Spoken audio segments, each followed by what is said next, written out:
बाद बिहार में इसी साल विधानसभा चुनाव है, लिहाजा हलचल इस समय तेज हो गई और इसी बीच राज्य के डिप्टी सीएम और पूर्व मंत्री समेत 6 लोगों की सुरक्षा बढ़ा दी गई।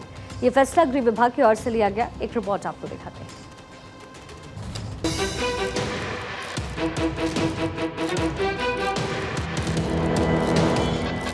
बिहार के सियासी हलचल के बीच सूबे के मौजूदा डिप्टी सीएम और पूर्व डिप्टी सीएम की सुरक्षा व्यवस्था बढ़ा दी गई है। सम्राट चौधरी और तेजस्वी यादव की सुरक्षा बढ़ाई गई। इतना ही नहीं, जानकारी के मुताबिक बिहार के डिप्टी सीएम सम्राट चौधरी के साथ एएसएल की टीम भी मौजूद रहेगी। गृह विभाग की ओर से जारी आदेश के मुताबिक इस नई सुरक्षा व्यवस्था का फैसला 1 अगस्त को हुई मीटिंग में लिया गया है। जानकारी के मुताबिक बिहार विधानसभा चुनाव से पहले गृह विभाग ने बड़ा कदम उठाया है। इस फैसले के मुताबिक उप मुख्यमंत्री सम्राट चौधरी, नेता प्रतिपक्ष तेजस्वी यादव, पूर्णिया सांसद पप्पू यादव समेत 6 नेताओं की सुरक्षा बढ़ाई गई है। इसके तहत सम्राट चौधरी को अब एएसएल यानी कि एडवांस सिक्योरिटी लिएजन के साथ Z+ श्रेणी की सुरक्षा मिलेगी। इसमें Z+ श्रेणी में शामिल 3 दर्जन पुलिस और कमांडोज के जवान एक दूसरे के साथ सुरक्षा संपर्क में रहते हैं। वहीं पूर्व डिप्टी सीएम और सदन में नेता प्रतिपक्ष तेजस्वी यादव को Y+ की जगह अब Z श्रेणी की सुरक्षा दी जाएगी। इसके अलावा पूर्णिया के सांसद पप्पू यादव, अररिया के सांसद प्रदीप कुमार सिंह और बाढ़ के विधायक ज्ञानेंद्र सिंह ज्ञानू को Y+ श्रेणी की सुरक्षा दी जाएगी। वहीं जेडीयू के विधान पार्षद सह सत्तारूढ़ दल के सचेतक नीरज कुमार को Y श्रेणी की सुरक्षा मिलेगी। दरअसल राज्य सरकार ने विशिष्ट व्यक्तियों के सुरक्षा वर्गीकरण की समीक्षा के मद्देनजर 1 अगस्त को राज्य सुरक्षा समिति की बैठक में इन 6 नेताओं की सुरक्षा बढ़ाने की अनुशंसा की थी। इसके स्वीकार हो जाने के बाद गृह विभाग की विशेष सचिव के सुहिता अनुपम ने बिहार के डीजीपी विनय कुमार और अपर पुलिस महानिदेशक विशेष शाखा को सम्राट चौधरी, तेजस्वी यादव समेत 6 नेताओं की सुरक्षा बढ़ाने का निर्देश जारी किया है। अब आपको Z+ और Y+ सुरक्षा के बीच के अंतर को समझाते हैं और ये व्यवस्था कैसे किसी वीआईपी को सुरक्षा देती है वो भी बताते हैं। दरअसल वीआईपी सुरक्षा को लेकर अलग अलग कैटेगरीज बनाई गई हैं।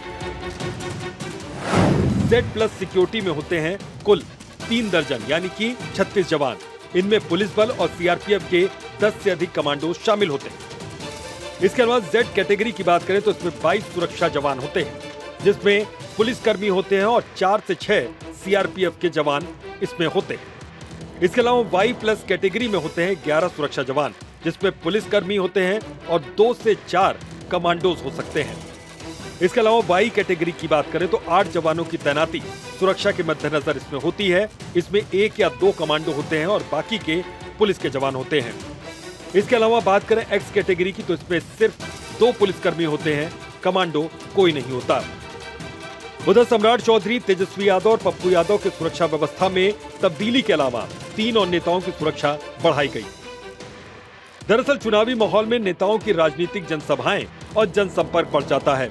नेताओं की चुनावी यात्रा भी बढ़ जाती है। ऐसे में सुरक्षा को लेकर जोखिम भी बढ़ता है। यही वजह है कि गृह विभाग ने सुरक्षा स्तर की समीक्षा के लिए एक मीटिंग कर सुरक्षा व्यवस्था में ये तब्दीलियां की हैं।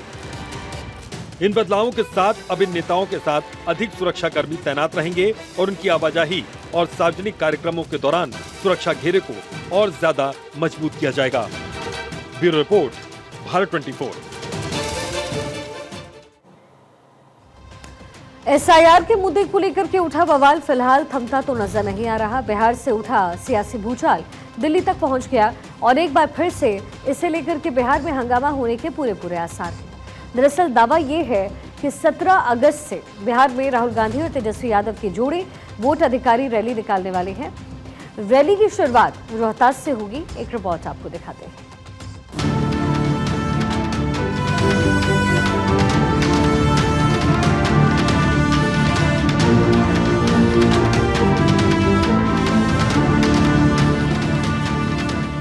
संसद से लेकर दिल्ली की सड़कों तक एसआईआर के मुद्दे पर जो हो हंगामा हुआ वो पूरे देश ने देखा।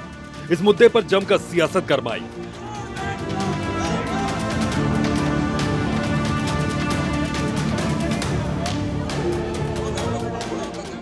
बिहार में भी इस मसले पर सियासी हलचल बढ़ी हुई है और ये हलचल अब सड़क पर होने वाले हंगामे में तब्दील हो सकती है।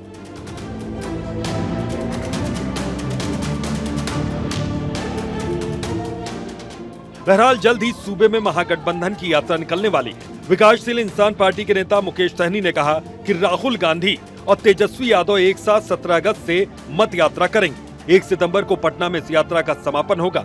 हम लोगों ने जनता के वोट की रक्षा करने की बात कही है। जो काम चुनाव आयोग को करना चाहिए वो हम लोग करेंगे।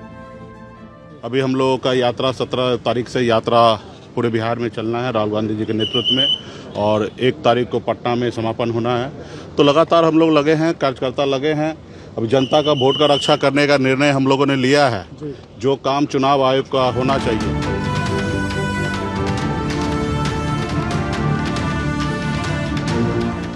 दूसरी ओर इस यात्रा पर जेडीयू प्रवक्ता कहते हैं कि राहुल गांधी को आजमाना है तो आकर आजमा ले।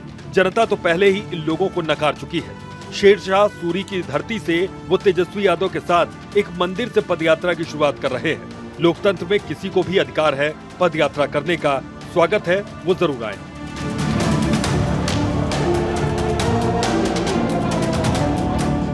आदरणीय राहुल गांधी जी शेरशाह सूरी की धरती से बिहार में पदयात्रा शुरू कर रहे हैं। तो लोकतंत्र में किसी को भी अधिकार है पदयात्रा करने का, लेकिन वो कह रहे हैं कि एक मंदिर से शुरुआत करेंगे। तो लास्ट में तो उनको यहीं आना था, क्योंकि ये लोग तो सिर्फ ध्रुवीकरण की राजनीति जानते हैं। खैर कोई बात नहीं है, स्वागत है, आजमा लीजिए बिहार में। आपको बिहार की जनता तो पहले ही नकार चुकी है, आगे भी नकारेगी। दरअसल सूबे में सियासी हलचल तेज हो चुकी है। आज जेडीयू प्रवक्ता ने एनडीए पर गंभीर आरोप लगाए। उनका दावा है कि उनकी पार्टी के नेता लोकतंत्र को कमजोर नहीं होने देंगे। उन्होंने कहा कि हमारे नेता सड़कों पर उतर रहे हैं। पिछड़ों, दलितों, अल्पसंख्यकों के अधिकारों की रक्षा के लिए जो भी कदम उठाने होंगे हम उठाएंगे। बीएलओ बिहार सरकार के अधीन काम करते हैं और किस तरीके से इन लोगों ने काम किया है वो सब कुछ दिख गया।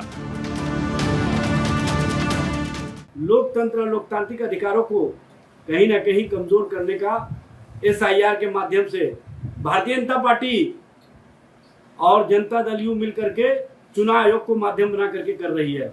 सबको पता है कि बीएलओ बिहार सरकार के अधीन कार्य करते हैं। अब बीएलओ के द्वारा किस तरह से कार्य किए जा रहे हैं यह स्पष्ट रूप से दिखा। इसीलिए वोट के अधिकार को बचाने के लिए इंडिया महागठबंधन की ओर से इस बात का संकल्प लिया गया है कि राज्य भर में वोट अधिकार यात्रा निकाले जाएंगे। हालांकि वार पलटवार का सिलसिला जारी है।